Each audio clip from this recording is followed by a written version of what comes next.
The smoldering fires flare again on the fault line between police and African-American men, and violence erupts. Also, at long last, it's the face-to-face showdown between Trump and Clinton, and a different kind of showdown between Michigan and Tesla.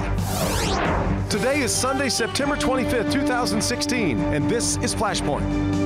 Hi, welcome to Flashpoint. Welcome to autumn, which means welcome to the stretch run of the confounding election cycle that feels like it's been going on now for ages. But tomorrow night, we get our first of 3 debates between Hillary Clinton and Donald Trump, and the stakes do feel enormous. It's no doubt must-see TV. We're going to talk about what each candidate will be trying to do a little later on.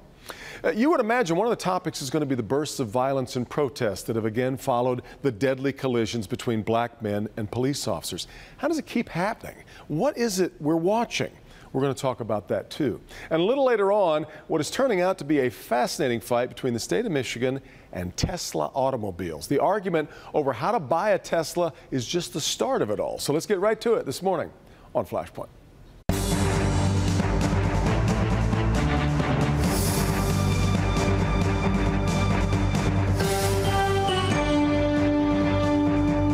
We got a full slate, but let's start this morning with the events in Tulsa and Charlotte, which are now parts themselves to this much larger and longer story of black men dying at the hands of police officers. Viewers of Flashpoint know Brandon Jessup of Michigan Forward, and you may recall that he had a brother who was killed by police years ago. Wayne County Executive Warren Evans is, of course, formerly the sheriff of Wayne County and formerly the police chief of the city of Detroit. And Marlo Stoudemeyer is the project director for the Detroit Historical Society's Project 67 project. Very good to have all of you here. Thank you to be here. Let me start with you. What do you think we're watching as we watch all these things happen? Are we watching badly trained police officers? Are we watching cherry-picked moments? Because it turns out that actually more white people have been killed this year by police, but I don't remember seeing a video of any of them. Are we watching just the spillover of institutional racism that has been in place and a festering wound in our country for a long time? What do you think we're seeing? Depending on where we are, we're seeing bits and pieces of all of it. Yeah. And you can't really localize it totally. I will say this. Detroit is very, very much different systemically in many ways than other areas of the country. Doesn't mean we're perfect. Doesn't mean we don't have a long way to go. But we have a relationship between the community and the police that many big cities haven't even contemplated yet. There have been for 20 years a representative number of people of color in the police department. Mm-hmm. And so that reaction to people of color in the community and the entire city has never gotten to that boiling point since it's interesting. 67. So the no snitch culture that people believe shows no support for police officers, the fact that people sometimes have to wait forever to get a 911 call answered. I think what you're saying, and I've heard Chief Craig say the same thing, that this relationship exists, I think it would surprise a lot of people. It would. Service delivery is certainly something we all want more and better.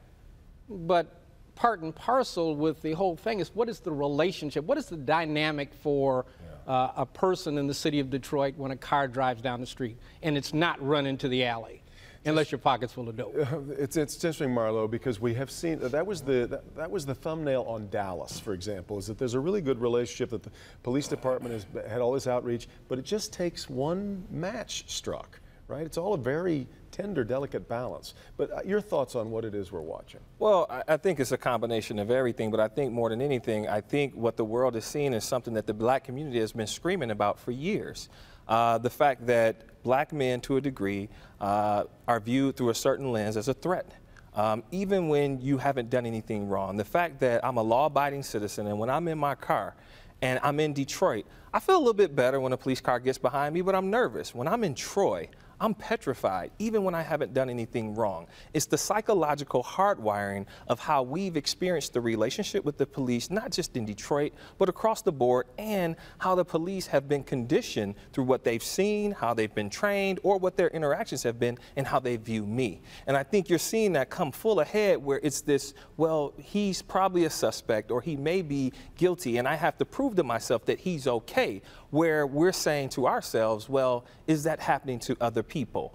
Can I be aggressive? Can I violate? Can I push back and still walk away with my life, when we've seen situations on video where others have and they're not going to the morgue, maybe they're getting a ticket. And I think what we need to find is some balance and some solutions on how to deal with it, because I don't think it's at an individual level, it's systematic. And I want to get to those solutions here in a second, but before I do that, Brandon, when I see these things happen, I often think of you, because I think that all of this stuff must register with you in a different way than it does the average person when you see something happen. It does, because you start to see that ain't nothing changed. To be quite honest, and when you look at all the conversation about, well, how law enforcement will engage situations like this in public protests in the light of police brutality, and they say, well, we learned a lot of lessons from Ferguson. No more big guns, no more tear gas, no more tanks down the street. But last night, for the last 3 nights in Charlotte, until the National Guard was called, the response from local police was tear gas, pepper spray,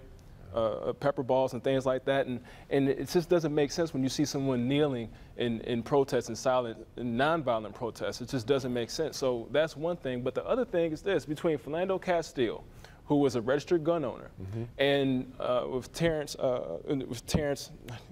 Crutcher, thank you. There were 150 folks who were killed in police custody in the United States in that 2-month span. You heard 2 stories out of those 100 some odd plus folks. So that's the problem. The fact is that we draw way more light. I think black folks who have been killed under police apprehension, whatever, whatnot, under the care of law enforcement, has been overexposed, because there's been over 100 white folks who've been shot by the police. That's what I mean. And I don't have a name to tell you of one of them. You couldn't find one name. So the fact is that the way that we look at criminal justice is totally backwards. But also, into what Marlo was saying, we talk about education, like the young woman who was a campaign representative for Mr. Trump in Ohio. She said, well, if they had better education, X, Y, and Z, well, guess what? We have opportunities to get folks education outside the city of Detroit. If I go to Warren, they install security monitors, they add security, they beef up metal detectors just because of my presence. That's a problem. Warren, this kind of gets us back to the training and this sort of sensitivity to, and I don't know how you wash out somebody's automatic reaction, because it's when that moment, when an officer all of a sudden finds themselves in a moment of panic, that I guess it's almost like a truth serum kind of moment, right? Yeah, but you bring, spills out. But you bring a lifetime of experiences and thought press into that. Let me just give you something to think about. When the police, oftentimes you will hear police officers, and by the way, we lost one. Yes. And we need not lose sight of the fact that this was a guy that appeared to do it the right way, was there with the right attitude. But what we often do is, I'm trying to my best to explain. An officer has an idea quite often, and you'll hear them say, it was justified. I was legally justified in doing this, that, or the other thing. To me, that's the wrong test. The test is, do I need to take a life in this situation? Interesting perspective to start from. And so the idea that I don't have to retreat is not really the issue of whether you ought to step over to the fender of the car and give that suspect enough time for you to be able to see clearly if there's a problem or not. So sometimes it's a perspective, and if you care significantly about human life, in many ways you will react differently, I think, than a by-the-book kind of approach. And, you know, I've been a cop all my life, so I'm not trying to knock cops. I'm simply saying that I don't ever want to take a life, and I'm going to do whatever I can short of putting my life on the line. I couldn't do the job they do, and that's the part that I always try and keep in mind, is they're dealing with, these really are life and death moments that we sometimes reduce to television dramas that we see and think we understand what's going on. Right. But to your earlier point about where can we go? How do we take a step forward that doesn't just sound like the same old pablum that we've talked about? Yeah, it hasn't changed anything, as Brandon said. I think the first thing that needs to happen is that this can't just be a black conversation. I mean, black people, we get it. We can have those conversations all day long. The key is that we need others to have a level of social awakening and recognition. You know, I got a friend, her name is Rachel Lutz. She wrote an article about why it's important for white people to acknowledge that black lives matter. All lives matter, we get that. But at the same time, when you see such a contrast in what's happening in the black community. You can't stand quiet. You can't be silent. But more than anything, when you start talking about the relationship between police and the community, you look for role models. The Detroit Police Department has made significant progress, but more than anything, how do we look beyond the badge, and how do we get the police to see the human side of that person that's sitting there, right? You got somebody who may be working 60 hours in the week, they may be drained. Yeah, it's not an excuse, but at the same time, it's a person there. But let's look at it this way, right? Yeah. So let's take a step back from how do we fix and look at not just white folks. Mainstream America needs to get honest with itself about how it looks at people of color, because Latinos aren't even in this conversation about police brutality and those issues. But then also the work environment that we put our law enforcement officers in. If I consistently put you into a war zone and tell you this is a war zone mentality, that's not what this is about. But once again, mainstream America is not just white folks, because there's plenty of black folks that say, you know what, Terrence deserved it. He maybe should have laid down a little bit faster. So this is mainstream America that has to understand that all lives do matter, and black lives are almost extinct in this country. Yeah. I needed 3 hours for this conversation this morning, but you've all given us a lot to chew on, and it's a start, and we will continue the conversation. This has been part of the fabric of this program since its inception. Thank you all very much for being here. Thank you. This is an opportunity. That's right. Appreciate it. Thank you. We've got to take a quick break, but much more to come. We'll talk about the battle between Michigan and Tesla in just a minute.